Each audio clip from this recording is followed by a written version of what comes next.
Hi, hello everyone. Have a blessed evening. Tonight we have to tackle from the book of Isaiah chapter 6 verse 5. Sabi dito, "Sinabi ko, nakakaawa ako. Tiyak na mapapahamak ako dahil ako ay may makasalanang labi at naninirahan ako sa piling ng mga taong makasalanan din ang mga labi. At ngayon, nakita ko ang hari, ang Panginoong makapangyarihan." So, sabi dito, si Isaiah yung nagsasalita dito. So, kapag na-encounter natin yung Diyos, yung kanyang kaluwalhatian, at ma-realize natin kung gaano tayo makasalanan, at ibig sabihin, kapag ang problema natin, nakikita natin na minsan may mga tao mas mababa sa atin. Nakikita natin sa ating sarili na mas mataas tayo. So, hindi natin alam na mas mataas ang kaluwalhatian ng Diyos, yung pag naaabot natin. At yun hindi kayang ipagmalaki ng kahit na sino man kapag ka naabot yung na encounter natin ang Diyos, ay yun yung nakaka-bless. Na kapag ang makalangit yung lagi natin ginagawa, ilalapit natin ang ating sarili sa kaluwalhatian ng Diyos. Isipin nyo si Isaiah. Si Isaiah na yon, kumbaga siya propeta, banal na tao. Siya much better than us. Pero nakita niya yung sarili niya na makasalanan, na mapapahamak. Pero yung biyaya ng Diyos, na mayroong isang anghel na lumapit sa kanya, may dalang baga, pinaso yung bibig at sinabi, wala ka ng kasalanan, pinatawad ka na. And that's the grace of God. So, kung hindi mo napapansin na ito yung sumisimbolo na or shadowing na ang Jesus Christ, that He will die from the cross, yung dugo niya ay naghugas sa ating mga kasalanan. Yung kalbaryo ni Jesus Christ para sa atin, para matubos sa mga kasalanan natin.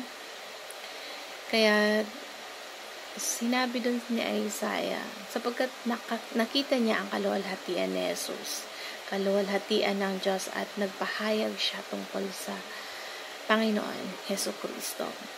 So, ang nakita na Isaiah, yung kaluwalhatian ng Diyos, at nagpahayag siya tungkol kay Jesus. Kung makikita natin ang grace ng Panginoon, at napaka-bless natin. Na kung si Isaiah, nakikita niya yung sarili niya na napaka-makasalanan niya. Yung mga kasalanan natin na biyaya ng Diyos na dinubos niya para sa kanyang paghihirap. Maalala mo yung kanyang kabutihan na inibig ka niya kahit na hindi tayo karapat-dapat sa kanyang pag-ibig, na kailangan yung parusa yung kapalit ng ating kasalanan. So, si Isaiah nga, propeta na ng Diyos. Kumbaga, banal na siya. Maganda yung, or malapit siya sa Diyos. Pero pagdating sa kanya, nakakaawa siya, mapapahamak siya. Pero minsan, tayo hindi nagiging humble. Kahit makagawa man lang tayo ng kabutihan sa kapwa, pinagmamalaki na natin. Pero hindi ang kabutihan ay hindi sapat para mabayaran natin yung mga kasalanan natin. Hindi yun yung tinitingnan ng Diyos kung makakagawa ka ng kabutihan sa kapwa. Kasi ang importante may kinikilala kang Diyos, maging humble ka na may kasalanan ka, inaamin mo na may kasalanan ka. At yung sarili natin, yung sariling righteousness, hindi yan sasapat sa Diyos. Kasi kahit anong pagpapakabuti natin, hindi natin yun pwedeng sabihin sa Panginoon na ikaw ay napakabuti, kaya dapat kang save, yung ma-save ka. At wala tayong may pagmamalaki. Lahat tayo nagkasala at nararapat na parusahan. So, kailangan nating maunawaan kung ano ba talaga yung totoo nating status, na sa halip, hindi tayo umaabot sa kaluwalhatian ng Diyos. Kailangan nating pagsusuri sa ating sarili na makapagsisi sa ating mga kasalanan. Yung mga nagagawa nating kabutihan, hindi yun sapat para maabot yung kaluwalhatian ng Diyos. Hindi yun sapat para mapatawad ka or maging katumbas yun ng mga nagawa mong kasalanan para ma-save ka at makarating ka sa yung masisave ka sa mga kasalanan mo. Kasi ang biyaya lang ng Lord ang tanging makakapag-save sa atin. Kasi sinasabi mong hindi ka nagkakasala, hindi mo kailangan si Jesus Christ.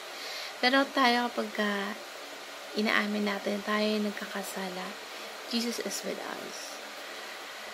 Always acknowledge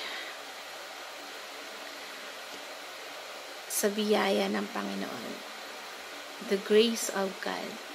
Kailangan ipagpasalamat natin sa Panginoon na dahil sa biyaya mo, hindi natin pwede ipagmalaki na kailangan tayo tumanggap ng biyaya niya. Kung ikaw binigyan ka ng mga maayos sa buhay mo, ng maayos pamilya, mapagmahal, hindi natin pwedeng ipagmalaki na I deserve this. Kasi lahat ng tinatanggap natin ay galing sa Diyos at biyaya niya. Lahat ng pagpapala na nakakamtan natin ay galing sa Diyos. Patuloy yan na binibigay sa atin ng Diyos. Ang Diyos na mapagbiyaya. Kaya dapat lagi natin ina-acknowledge yung grace ng Panginoon para sa atin. Lahat ng nakakamtan natin. Lahat ng mga accomplishment natin. Dahil yun ay sa biyaya ng Diyos sa atin at walang nanggaling sa ating sarili. So, kailangan nating i-acknowledge na magpasalamat sa Lord sa lahat ng mga na receive natin na blessings. At yung salvation natin hindi para sa mga kabutihang ginagawa natin. At lahat ng tinatamasa natin, even material, they are all God's grace. At yun ay hindi dapat ipagmalaki na patungkol sa ating sarili. Ipagmalaki natin na galing yan sa biyaya ng Lord. Galing sa Kanya lahat ng tinatamasa natin. So, para po sa lahat ng mga nakikinig, sana may matutunan po kayo sa mga nagiging topic natin. Hanggang sa muli, God bless everyone.